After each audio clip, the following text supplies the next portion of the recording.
Should I start with a good evening or a good night? I don't know.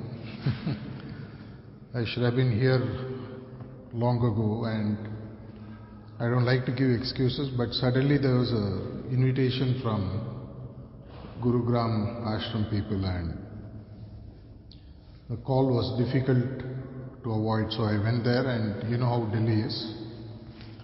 Two ends of this side and that side. We are here. I am happy that you all have stayed back. I'll talk in English, and if there are any doubts later, somebody can translate. Let me connect with a common concept and then go back and share something pertaining to the work of the preceptors.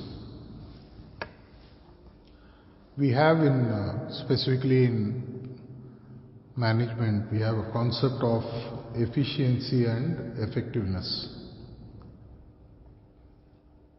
If you look at the concept of efficiency, it is about your ability to extract something for what something is meant for. For example, you have a car, and the car is capable of a top speed of 120 kilometers. And currently you are running at 60 or 70, you can fine tune and ensure that you get the maximum efficiency out of what you have. Per contra, there is a word called effectiveness. Effectiveness is about finding newer ways to problems that either exist or problems that you don't even see that exist, and then finding newer solutions. For example, instead of driving the car at 120, I can drop the car and take an hyperbole and travel much faster. So efficiency is about complying with something, doing something as prescribed to the best of your ability. Whereas effectiveness is about performance, creating something new, standards, new benchmarks. So in the role of being a preceptor, normally we find it difficult even to be efficient. In this definition, being efficient means doing things as prescribed in the system for the preceptors by the gurus. There itself there are huge gaps. We continuously have so many doubts on even imparting the spiritual training for which we are made as preceptors as prescribed by our gurus. When a student who is capable of taking 100 takes only 40, 50, 60 or even lesser, which means that the syllabus which was transferred by his or her teacher to the student somehow hasn't gone in. So in such a case, is there an option for being effective, finding an alternate solution? That's something that I would like to explore. But prior to that, I want to share a few things that I have picked up being both with Charji Maharaj and with Daji over a period of time. Some of the maximum amount of preceptor seminars and meetings I have attended in my life have been before I became a preceptor. Because all these meetings normally used to happen in Manapakam. And just being with him, I go there. I don't care what he speaks or what people speak. I am there because I want to serve him. But knowingly or unknowingly, many things have gone inside. And then it sprouted out. Because a couple of times I recall that some preceptors used to tell Charji Maharaj, he is not a preceptor, why is he sitting inside? He said, doesn't matter, let him sit.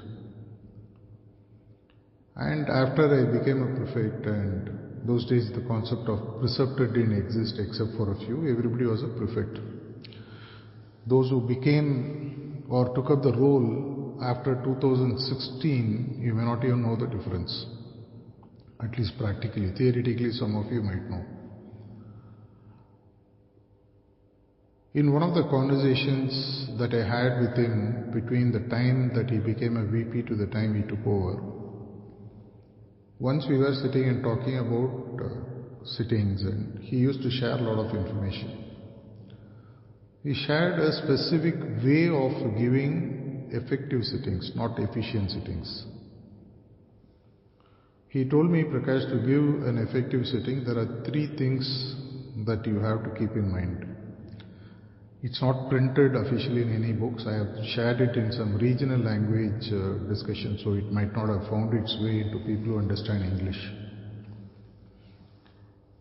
He said the first thing for an effective sitting is your ability to set a sankalpa. First I will give the 3 steps, and then we'll go deeper into that and then connect the dots back.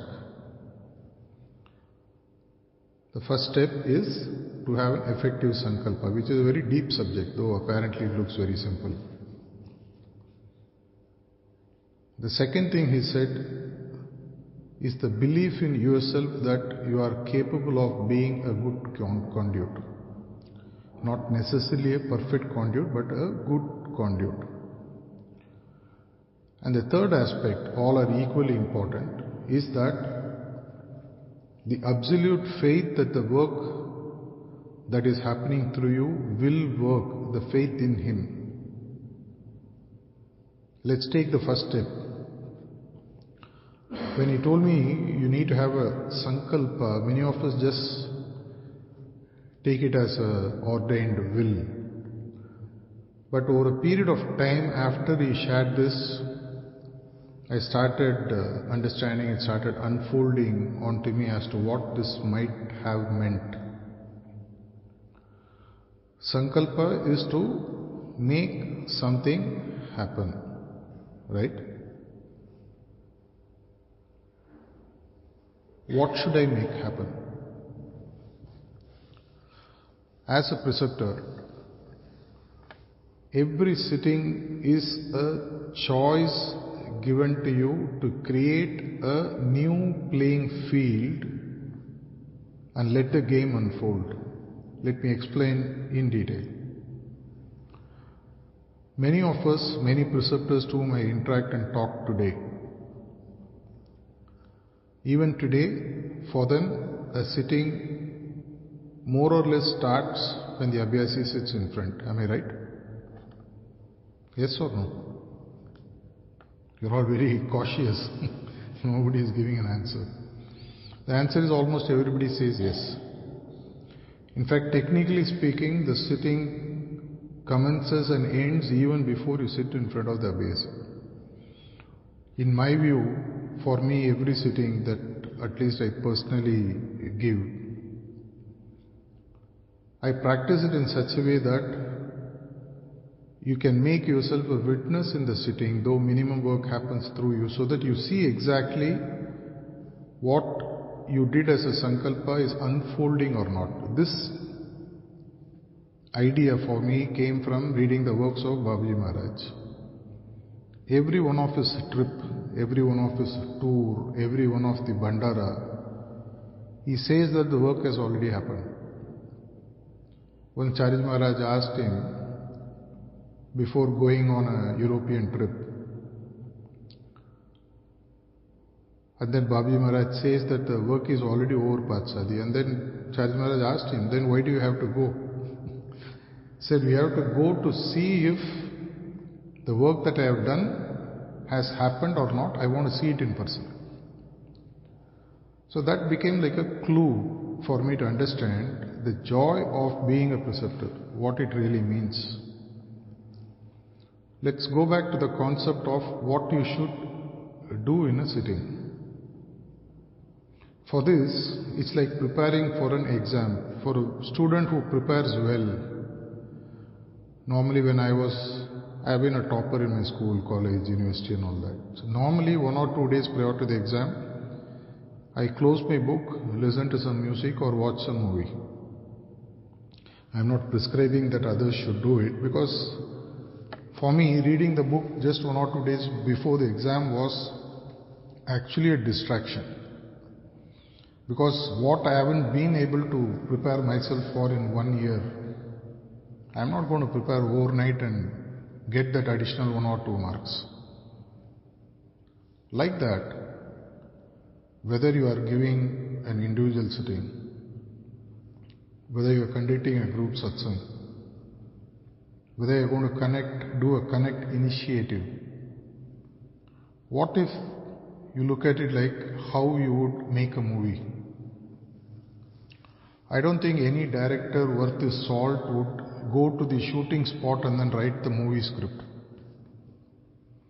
He is not going to decide that today the hero will dance with the heroine and this what she will sing. All this would have happened long ago.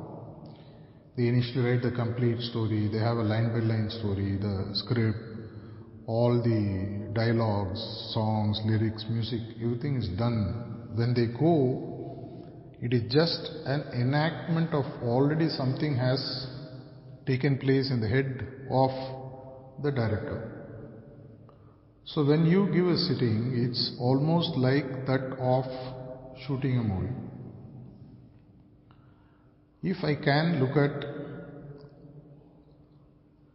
my schedule to think that on this Wednesday I am going to give a sitting to so and so, which means I have 3, 4, 5, 6 days before I actually give a sitting. There are rare situations when somebody rushes in for a sitting. That's not that common these days. The olden days, yes, people used to just knock, come and sit. Today, you can't even pass the security in an apartment complex unless you have an appointment. The app tells you whether you have been allowed to come in or not. See, normally people set up appointments, time, and then they come to you. Which means you know at least 3, 4, 5 days prior as to who is coming for a sitting. And if you have already given them a sitting earlier, and what do you have to do today? In management, we always speak about the concept of beginning with end in mind.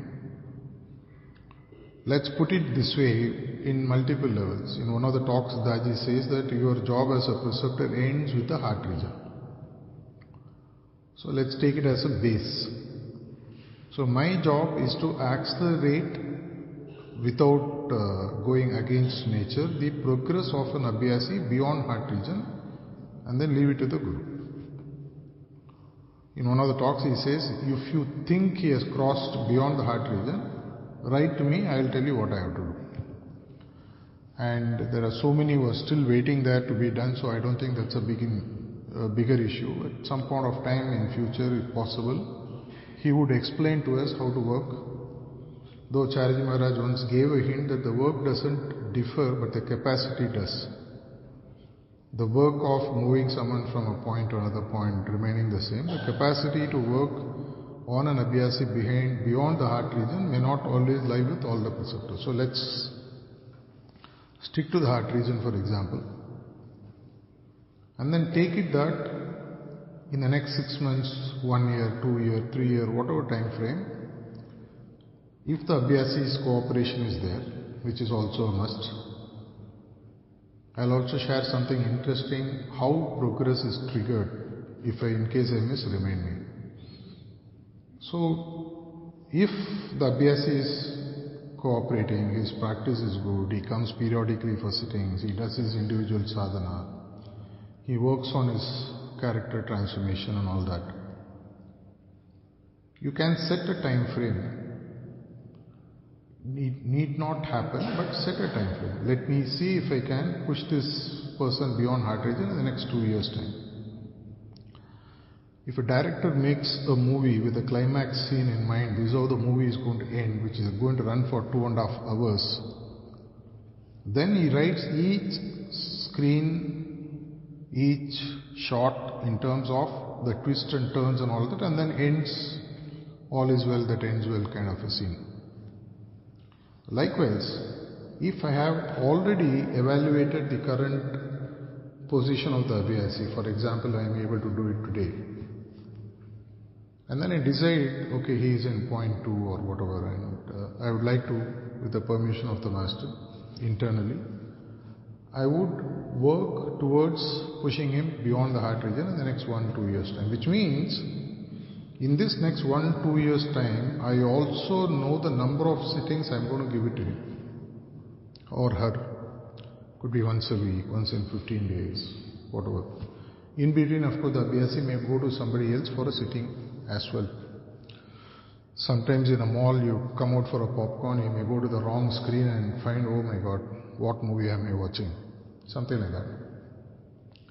So, in case you are able to fix that goal in mind, this is your long-term sankalpa. Then you put a thought behind it with your thought force and with the belief that you are capable of doing and the faith that the master would let it unfold, that this abhyasi is going to be progressing beyond the heart region in so much so time.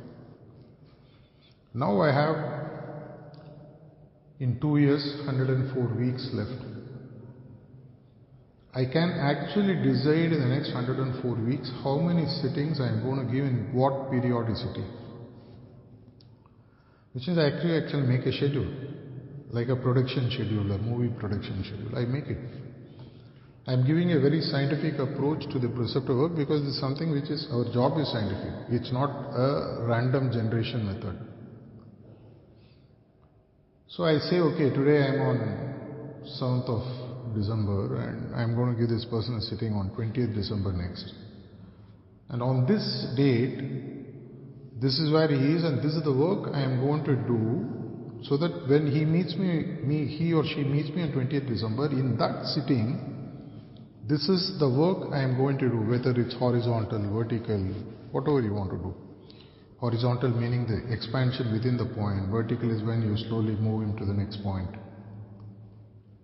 Which also means that between now and your next sitting, you have 13 days. I told you 7th of December, 20th December, which means you have 13 days. Which in 13 days you can keep him in absentia to do the work actually even before he comes to the next sitting. Whenever I get free time, the people with whom I work directly, whenever I get spare time, free time, I actually sit and finish the sitting, actual sitting. I have seen it works wonders. The way you do an absentia, sit there, put that person, finish the sitting. When he actually comes, he or she comes, I only cross-check for any fine-tuning in terms of whether the sitting is unfolding the way I had visualized it's going to happen, with the belief that I am a good conduit, with the faith that Master's work would unfold. Many times I found with great surprise that with almost 90 to 95% precision, the bullet lands where it is supposed to land. If you are already doing it, well and good, because this is not something which is published. I have picked it up and he has verified it once, saying that you go ahead and do, it will work. So I'm sharing it. You go ahead and check. Why it doesn't work? Once I remember we were in Manapakam and one Abhyasi came crying and fell at Charij Maharaj's feet and said, you told me that all sittings from all preceptors are the same. And then he gave 2 names. I don't want to give any names here. He said, I went to this preceptor and to that preceptor. This preceptor sitting was better. Is it possible it would happen? So Charij Maharaj said that your observation is correct. This preceptor sitting is better than the other preceptor.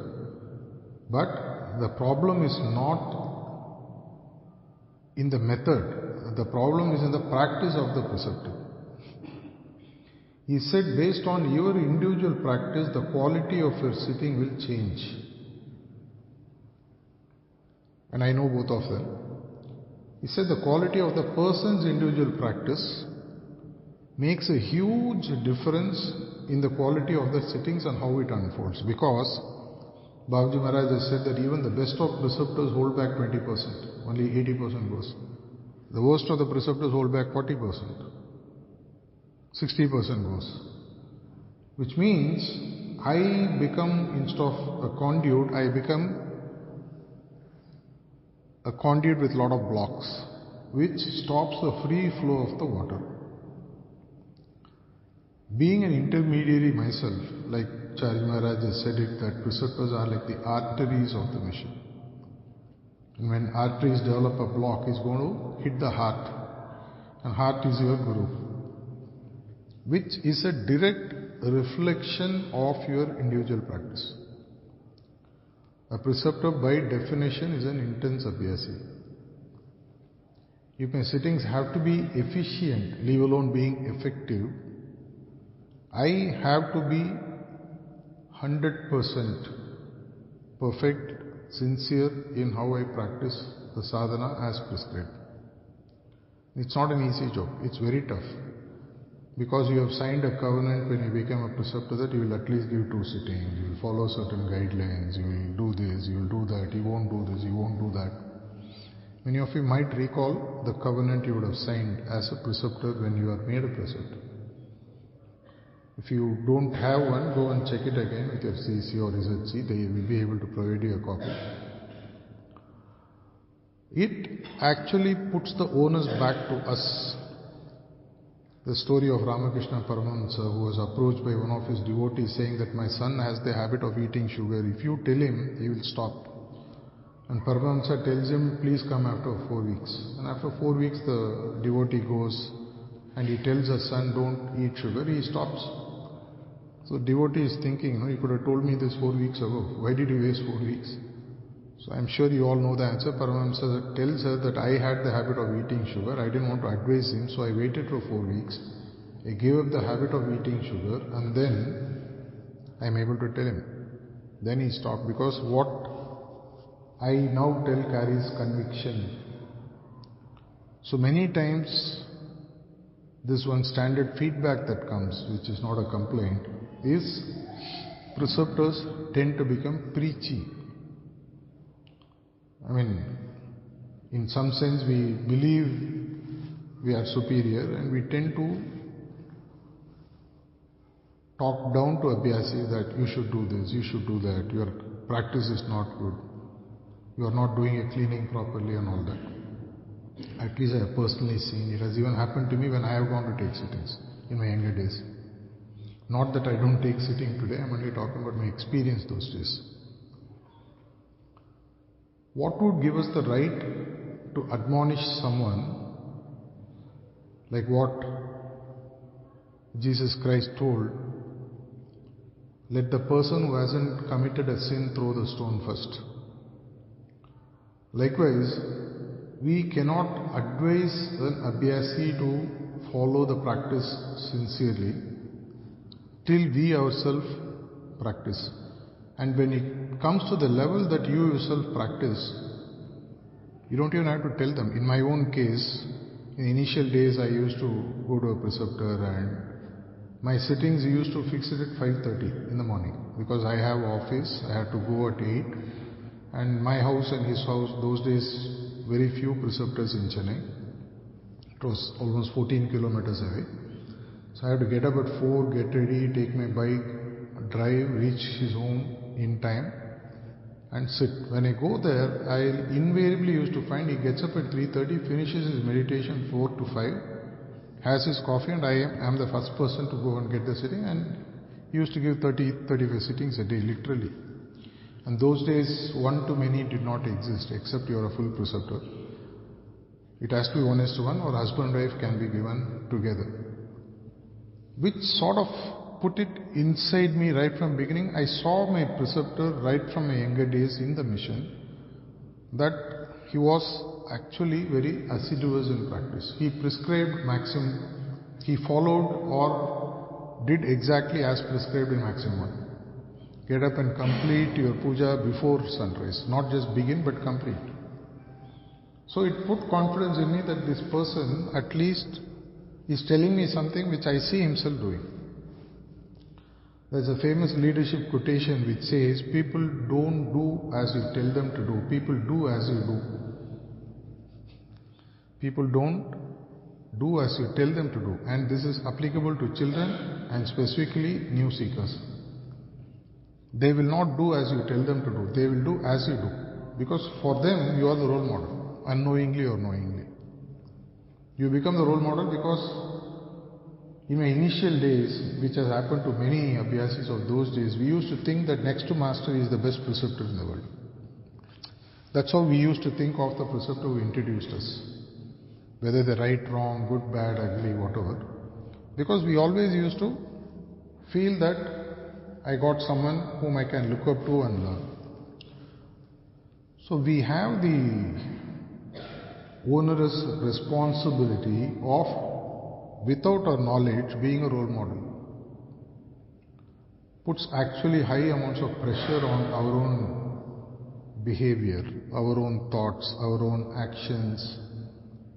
Because not only abhyasis are looking at you and aping you and copying you, you even have children and neighbors, everybody else who is judging you all the time. Not only judging you, they're judging heartfulness through how you behave and act.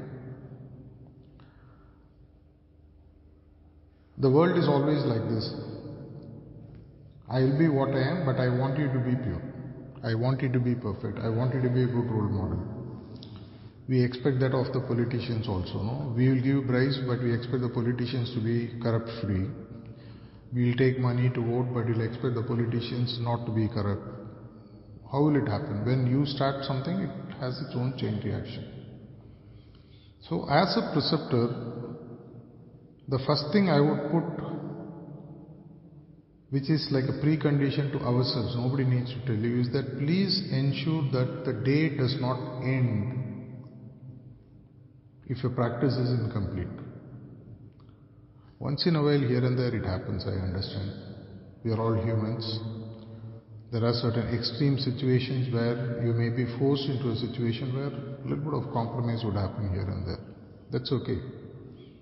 But if I do not put my practice, not only am I sabotaging my own spiritual progress, but I am also putting at risk the spiritual progress of all the aspirant seekers, abhyasis with whom I come across, either individual sitting or satsang, whatever, because I am like a clogged pipe, and through a clogged pipe the divine stuff has to flow, and I sort of become the obstacle.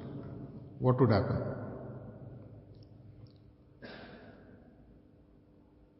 The focus on individual sadhana will never end, how much ever growth you have spiritually. I am saying it out of personal visibility I have had to two masters. I have seen Charji Maharaj meditating several times in his room. I have sat silently. He is not giving a sitting, he is meditating. I have seen Daji meditating. I have seen some of the very senior preceptors of the mission being perfect in terms of the practice as prescribed in the system. It is a very sacred role that we have signed into, knowingly or unknowingly. Some of us did not know what we are signing into when we got in here. Some of us maybe know and we think, chalega, let's see. What will a master do if I am not there? All the connect will collapse, the center will not grow. Is as much as a cat which gets into a well thinking that if I close my eyes, the world will become dark. The world will go on. The nature will find its way. The only fun portion in this system is that every sitting you have a return on investment of at least 20% guarantee. This is not told by me, this Charji Maharaj has said in so many talks. Every sitting guaranteed 20% return. Where else will you find a business where you get 20%? And in fact, inversely proportional, the poorer you are sitting, the more returns you get. 40%. It can even go up. So now going back to that stuff, what I told about growth. Once I was sitting and discussing, and Daji explained how spiritual progress happens. Spiritual progress, as we understand, is our unfolding where the continuous knots are opened up and then the sheaths which are there between the original light and where your soul is starts falling. In case you don't understand, just imagine the same example what Daji gave, that the source or the 13th point is here and the soul or Atman is here. The progress doesn't mean the soul is moving, nor is the 13th point moving. is only that the blocks in between, in terms of the 13 known sheaths or the knots, and the millions of smaller knots in between start falling one by one by one by one by one. So imagine a light here, and there are several layers of cards kept, and your soul is here. The first card falls. The light starts showing up a bit. The soul hasn't moved, you haven't moved. The second card falls, which is your movement to the second point. And then the third falls, and then the fourth falls, and then the fifth falls. Now the light appears brighter and brighter and brighter. When the last one falls, it looks as if there is no difference between the soul point or the first point and the heart point and the 13th point, which means the progress is complete. So, when he spoke about this progress, he said 3 things, Prakash, must happen for the progress to happen. And in these 3 things, the preceptor has no role to play. Let me share those 3 things. He said, the master should be inspired to give you progress. He said, point number 2, the hierarchy must permit. And then he said the third thing, the abhyasi becomes a deserving. These 3 things have to happen before an abhyasi's progress to the next granth or the knot, whatever happens. The master has to be inspired. The master is not inspired by looking at an abhyasi. The master never has to look at an abhyasi more than once. Even at a distance is sufficient. The second, which shows the humility of masters and how the system works, the hierarchy has to permit. Which means the master himself doesn't do anything on his own. He waits for the hierarchy to permit. On our way back from Gurugram, I was sharing this in the car. What did the quotation when Babaji Maharaj said, I don't drink water, even a sip of water without the permission of Lalaji Maharaj? Because that oneness was so much, he himself was actually telling him, without realizing it was Lalaji telling him, and there was no difference between the two. The lane of love is so narrow that you and I now have become one. Like that, the master and the hierarchy literally are like the extension of a river. They are at various points, but it is a single river. And when the master is inspired, he waits for the hierarchy's permission in some way to come. At the time, if the abhyasi is not deserving, which makes him to be ready, what would happen? Like the master is knocking at your door, and you're saying, I'm sorry, I'm sleeping, come later. And this is where the role of the preceptor comes. To inspire the master and to create that deservingness in the abhyasi, we have a great role to play, and that has nothing to do only with giving sittings. To make him deserving, if it's only about giving sittings, why do we go through so many courses, so much of material being read, heartfelt communication, so many stuffs today? So much of literature preparation is happening for all of us. Why? Because by talking to the abhyasi, preferably all the talking to an abhyasi should happen after the sitting, preferably. So normally if you start talking before, many times you don't have time for the sitting at all. I have seen sometimes preceptors start talking and they keep 1 hour slot for the sitting and talking, and they ask somebody else to come after 1 hour. This talking is going on for 1 hour, literally they have to tell this person to go and come later.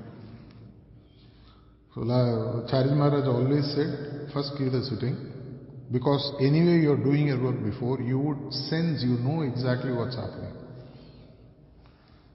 If you are doing your absentia well, between the sitting that he took today and the sitting that he's going to take, which is, I said, say for example on 20th, I would know what is on the field, what is the weed I have to clear, what is that plant which I have to feed with a nutrient or a fertilizer or water, I would know.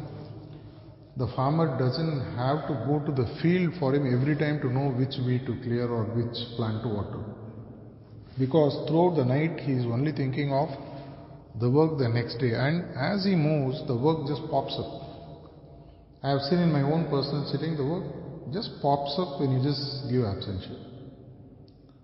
And the beautiful thing about absentia is that you don't have to restrict with one single person. For example, in Tamil Nadu, what we have done extensively, now it has become almost automated, that all the abhyasis that are present are equally divided and given to preceptors who don't already have their ID cards mapped to their preceptor portal. For information, if you log in into a preceptor portal, all those to whom you are given introduction sitting, their names would pop up against your name. You can even download the report so that you can do absentia. Other than that, you can also add more people with whom you want to work. For example, you take about 200 people, 100, 200, whatever.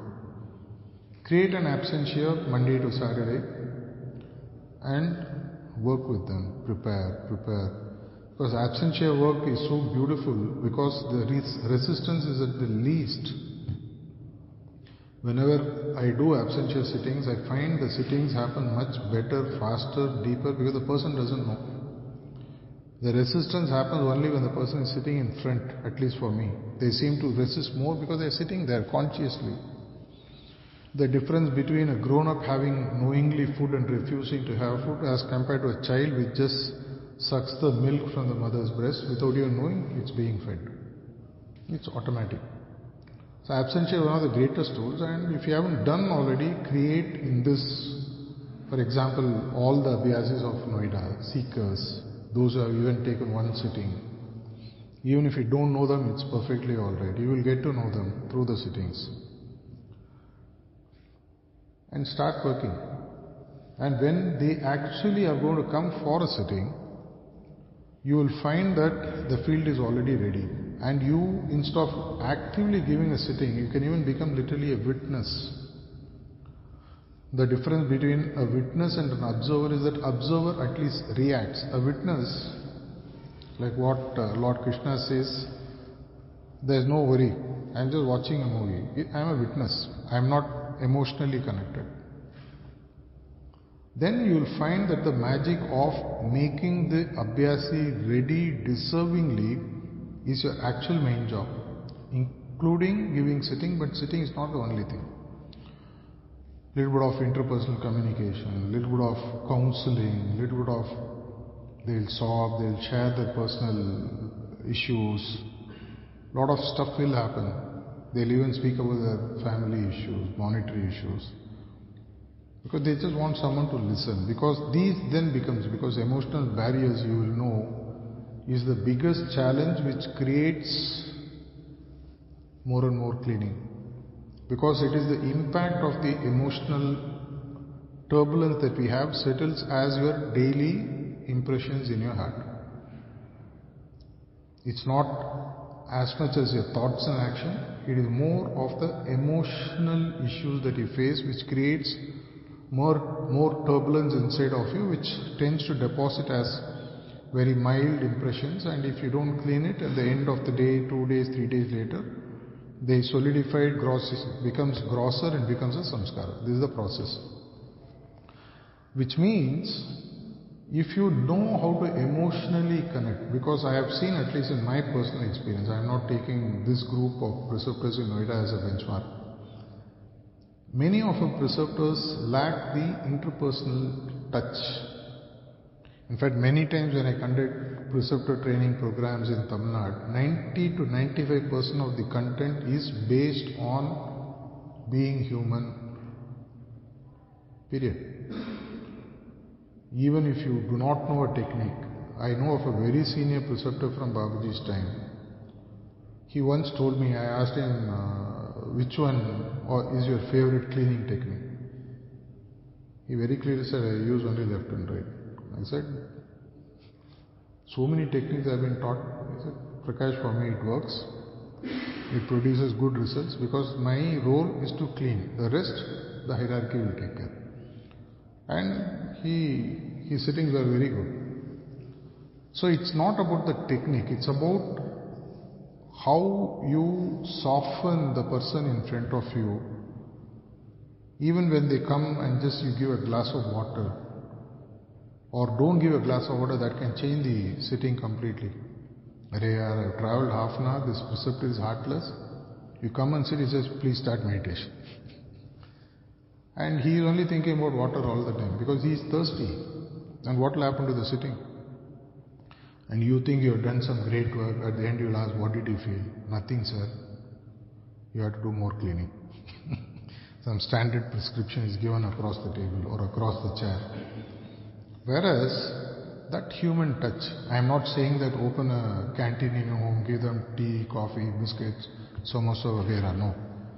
But if you develop the basic, heartful communication was introduced mainly because it is our connect with the person who is in flesh and blood in front of us, which is essential to make a sitting effective. Techniques are important, but techniques don't make a big difference if you do not know how to connect at a human level. It won't work because the person is closed even before the sitting starts. The heart is closed because he is upset with you because you are not knowing how to talk with him. How will your techniques work? Or how will the techniques work through you rather? So your first role is to make the abhyasi deserving of what? Deserving of wanting progress first. I have to progress. I want to progress. That earning, that craving has to be developed in his heart. Your job is done. It can also be done through sittings. I am not saying no. But it can be done more through an individualized approach. Even on a satsang it can be done. Even in individual sittings it can be done. At the end you just speak to them for a few minutes. They don't want you to solve your problems, his problem or her problem. They just want you to listen. Listening, heartful listening is one of the biggest skill preceptors have to develop. Why am I saying 80% of a preceptor's job is dealing with the person sitting in front of you at a human level. 15 to 20% is the preceptor's work of doing the work while he or she is sitting in front, preparing the field before through the process of sankalpa, preparing your own self by building the belief system that I am the perfect conduit, and if there are any blocks, work on yourself to remove. And if you still have doubts whether master's work will happen, question your faith quotient. Because the only way in which master's work doesn't happen is because I put a stumbling block between. Just to summarize a few things that I have said in case you haven't completely grasped, I only mentioned about how to give effective sittings. I mentioned the difference between efficiency and effectiveness. If you want to be effective, the sittings every sitting has to become better than the earlier one for them, for me, and for the master to feel that the work happening is happening as per his will and wish. Which means I make a sankalpa based on a 1 or 2 year progress for the abhyasi in the heart region and taking him beyond, and then submitting this abhyasi to the master for further guidance. And for doing that, I set a time frame of 6 months, 1 year, 2 years, whatever time frame, and then say that okay, this person is in this point for which I need to develop a bit of a capacity to read. I am not going to go deeper into that. This normally would have been covered either in the preceptor program, or if you are a preceptor from a slightly earlier days, do your refresher program. All this will get technically covered there. Or you can log into preceptor portal. Daji has at least 5-6 videos on how to actually read the position for you to know. It will work. I can give you some simple techniques, but today I am not going to delve into that because shortcuts sometimes can be confusing. It might work for me, it may not work for you. So once that is fixed and I decide that I need to push this person beyond the heart region, and then I fix a time frame, and even the time frame doesn't happen, it's okay. We can always extend the time frame. Many times when I was giving a sitting to someone and it was that person's 5th or 6th sitting, and I found this person was already in 3rd point, And he happened to be in the presence of Daji once, and at the end I told Daji, I think he's in third point. He looked at me and I said, he is in fourth. I said, less than 2 months, fourth point? I said, he is progressing fast. I mean, when hierarchy is happy, the master is inspired, progress happens like this. Some of you, if you have observed in connect sittings, in the second sitting itself, you will find the churn in the first point. You will see the yatra commencing. The churn will start happening. It's an indication that the Abhyasi is well prepared. Because many people these days, I have found, the seekers who come into the system seem to have had some impact from their past lives in some way, which means the work becomes easy. Because masters don't send us to do preceptor role without he preparing himself the field ahead, and then we do the supplementary work. So that point what I mentioned in terms of creating a sankalpa, creating like a movie, like a plan between now and the next for each person, and between 2 sittings, deciding from this sitting to next sitting, what will I do, and in between, how am I going to handle this person in absentia. And whenever I have doubts, I clarify, talk to PCMS team, or go into the portal, or speak to your CC, ZC, or exchange notes with other preceptors. Remove any block that comes between you pushing the Abhyasis progress faster. Don't make it artificial. And then I also shared in terms of how a progress happens when the master has to be inspired, the hierarchy has to give permission, and the Abhyasi is deserving. If the Abhyasi is not deserving, he is not ready, and if the master is ready to give, he is inspired for whatever reason, the Abhyasi is close, the progress might have to wait. And that's where the role of the preceptor comes, and predominantly, as I said, the work of the preceptor, 75 to 80% is at a human level. Many times, by just sitting and praying that the sitting will happen, I am not suggesting you to do this, you will find that magic happens better than you actually laboring through a sitting. I'm doing cleaning, whatever, and then I transmit, I do this. Sometimes the sheer prayer that I'm submitting this person to you, he is deserving. I'm not saying it as a way of escaping from the role of giving better sitting, but sometimes even that works better. So if you really look at it, the joy of being a preceptor, because there's so much that you can do. Many times I've told this in my Tamil Nadu seminars. I said, wherever you are, take a map, put a finger on the map, close your eyes, put there, take that area and start working on it. When I asked this to Daji once about working on locations or areas, he said, do your work. If it works, it works. It doesn't work, it doesn't work. So what? He gives us so much of freedom to experiment. You cannot imagine. He's a great innovator. All of you would know that many of the spiritual teachings he has given and the techniques that he has come out and shared for preceptors specifically are some of the out of the world stuff, which we will not even realize today. Some of them didn't even exist. That's his humility that he doesn't say. He says that, I picked it up from Babaji's book, I picked it up from Lalaji's book. But he gives us so many things, which means Ashwatthama had only one Brahmastra. We have hundreds of Brahmastras given to us. But if you use it wrongly, you know what happened to Ashwatthama. So we need to use it rightly so that the Astra's work is done properly. I only pray that all of us continue to grow in his service, enjoy the work, do not see the work of the preceptor as a burden, is a responsibility. Even if you do the work with one Abhyasi. I remember once, I'll close with this, once 3 years back I was with Daji, and one preceptor came, he cried, he said, I am able to give only one sitting a month because I am old, nobody comes to me, what do I do? He just patted him and then he said, smiling, he said, even that one sitting that you give the sitting the way Babuji you give, your role is done. Thank you.